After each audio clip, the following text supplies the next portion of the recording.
Madame Michaud, c'est quand même assez aberrant comme chiffre de vol par jour au Québec. Est-ce qu'on cible des modèles en particulier?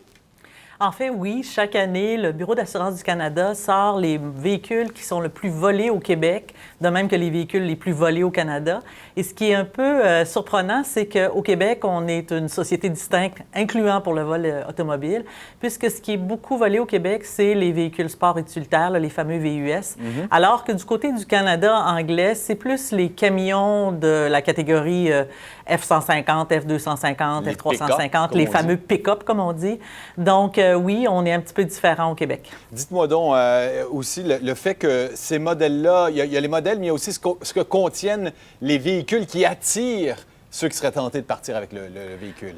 Oui, on rappelle toujours aux gens chez CAA Québec, puis surtout durant la période des vacances, si on a un contenu à l'intérieur du véhicule, là, tout à l'heure, on parlait d'outils, mais on peut parler aussi de bagages. Le coffre sert à ça. On essaie de ne pas montrer ce que contient le véhicule. Et d'ailleurs, quand on regarde le vol dans les véhicules, c'est toujours durant la période du temps des fêtes, là, c'est-à-dire Noël, décembre, janvier, qu'il y a le plus de vols de contenu parce que les gens savent qu'il y a des cadeaux de Noël souvent dans les véhicules. Donc, on invite les gens à placer ça dans le coffre et naturellement à verrouiller parce qu'encore là, il y a des gens qui disent que c'est dans le coffre, mais ils oublient de verrouiller le véhicule. Verrouiller du même coup. Je profite du fait que vous soyez vice-présidente assurance à CAA Québec, Mme Michaud.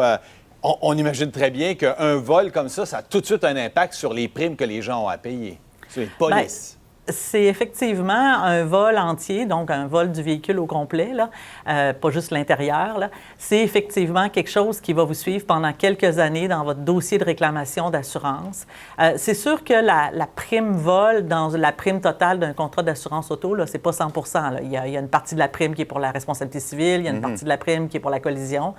Mais c'est clair que les gens, par exemple, qui restent dans des quartiers où est-ce qu'il y a du vol à répétition, si eux-mêmes sont volés régulièrement, à un moment donné, peut-être le nombre d'assureurs qui vont être intéressés à les assurer va peut-être diminuer parce qu'ils vont se dire, ça se peut-tu que cette personne-là soit peut-être un petit peu négligente, qu'elle ne verrouille pas justement son véhicule.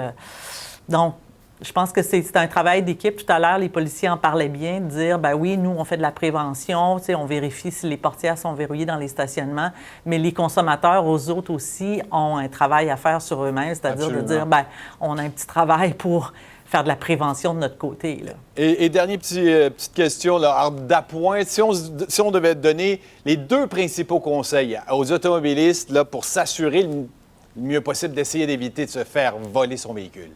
Bien, le verrouillage des portes, ça, c'est très, très clair. Et stationner dans un endroit sécuritaire, c'est-à-dire près de la maison, pas nécessairement dans une petite ruelle sombre, pas éclairée. Je pense qu'effectivement, ce sont les meilleurs conseils qu'on peut donner. Suzanne Michaud, vice-présidente Assurance CAA Québec, merci pour ces conseils ce soir. Merci. Au revoir.